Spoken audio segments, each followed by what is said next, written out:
Hello' friends, আপোনালোক সকলোকে মোৰ চেনেলৰ নতুন এটা ভিডিঅ'লৈকে স্বাগতম জনাইছোঁ। আজি মই আপোনালোকক ইউটিউবৰ বিষয়ে কিছুমান নজনা কথা জনাম। তো বলক আমি ভিডিঅ'টো আৰম্ভ কৰোঁ। ইউটিউব যিসকলে ইউজ কৰে তাৰ বিষয়ে কিছুমান নজনা কথা জানি লওক। প্ৰথমটো হৈছে যে ইউটিউব স্থাপন হৈছিল 14 ফেব্ৰুৱাৰী 2005 অৰ্থাৎ ভেলেণ্টাইন ডে'ৰ দিনা।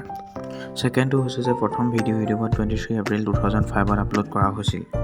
থাৰ্ডটো হৈছে ইউটিউবক গুগলে 30 নৱেম্বৰ 2006 $1.65 বিলিয়ন কিনিছিল।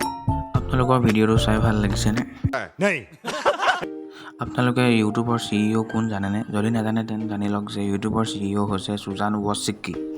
ইয়াৰ পিছৰটো হৈছে ইউটিউবত 31 মিলিয়নতকৈ বেছি ইউটিউব চেনেল আছে। আৰু একেবাৰে শেষৰটো হৈছে যে প্ৰতিদিনে 30 মিলিয়নতকৈ বেছি লোকে ইউটিউবত ভিডিঅ' চায়। তো আজিলৈ বছ ইমানে ফ্ৰেণ্ড। যদি ভিডিঅ'টো চাই ভাল লাগিলে then like, comment, share and subscribe কৰিবলৈ নাপাহৰিব। खत्म bye bye ta-ta goodbye गया।